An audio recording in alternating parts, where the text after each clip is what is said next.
spoilers ahead for Route A, B, C, D, and E. After getting all of the weapons, completing most of the side quests, and finishing all of the endings, the one thing that stands out to me in this game are the uncontrollable emotions of the characters. From our main cast to our side characters and antagonists are all led by their feelings for one another, leading them to do actions that are good, bad, and somewhere in between. With both of the NieRs wanting to save their younger sisters, Kaine deciding how she wants to live her life, Emil gaining the strength to live after preparing himself to die, in addition to many other people and shades throughout this game being spurred on by actions out of their control, which gives rise to emotions that they can't control. The humans, or should I say replicants within NieR, treat the shades as simple monsters who kill for no reason, when there are plenty of examples observed by our main cast and others that shades show some sign of higher intelligence, but they nearly always ignore them, and when they even do acknowledge the weird behavior, they still kill the shades because of their overwhelming fear and hatred because of what shades have done before, on top of the fact that they have been born into this world and this is how things have always been, including our main character NieR.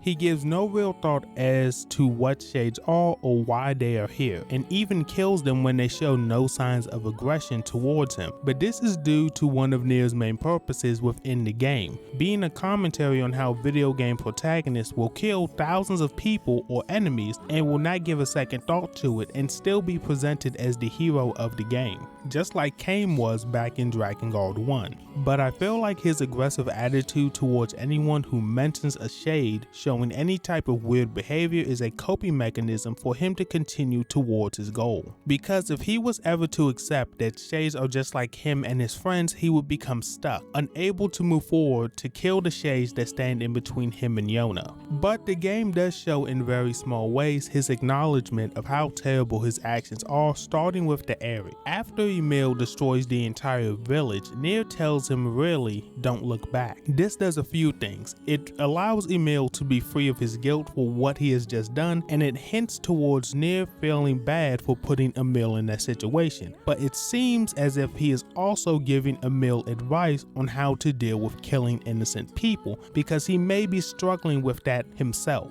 But the biggest confirmation of NieR's conflicted feelings is in the final battle against the Shadow Lord. After Yona gets her body back, the second act of the final boss fight begins, and NieR says, "Do you understand your sadness? You think I'm gonna sympathize with you? I swore to protect my sister and my friends. If someone puts them in danger, they must stand aside or be cut down."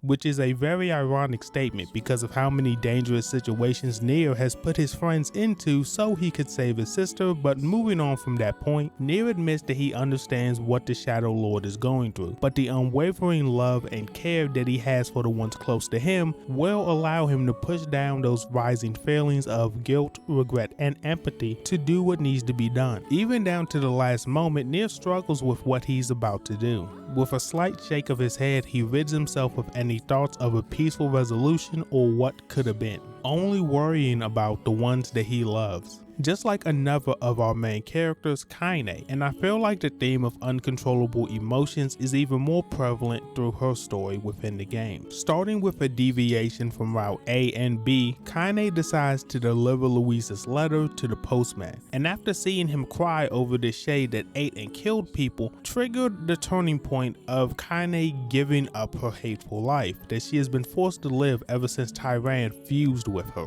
resulting in her becoming the final boss in Route C and D. After giving up all of her hatred, she allows her love for NieR to become her predominant driving force, which gave the shade inside of her the opportunity to take over. To be honest, among our main cast, Kaine, aside from her profanity-laced rants, is by far the most consistent in her attitude and demeanor. She could have continued to live her life in spite and hatred if she was a more logical being. But just like in real life, people are usually more emotional than they care to admit, and that that applies to Kaine in this situation, finally letting go and leaving the choice of what happens to her up to the person that she loves the most. So in return, within Route D, he gives up everything for her, and 3 years later, she risks everything to bring him back. Even when she can't remember his face, she can remember the words he said to her on the day that she decided to become his sword, even unconsciously crying over the fact that she can't remember something so important. The parallel between Kaine and NieR refusing each other's wishes is the sweetest thing within this game, with NieR refusing to let her die and Kaine refusing to let him become a memory. These two people were led by their emotions to do things that many people will never understand, but they're not meant to, because they prove that even if there is no logic to your decisions, following your heart can lead you to the best results. Honestly, it's amazing that this game explores topics like this and so many others without throwing it in your face, while keeping a coherent story the main focus and keeping the deeper themes in the background for those who wish to look for it. But the one thing you don't have to look for is more videos like this one, because there are 2 on screen right now. And if you want to be ready for my future videos on Stormblood and Shadowbringers, subscribe and turn on notifications to be ready for those. But with that being said, it's been Skipx and I'm out.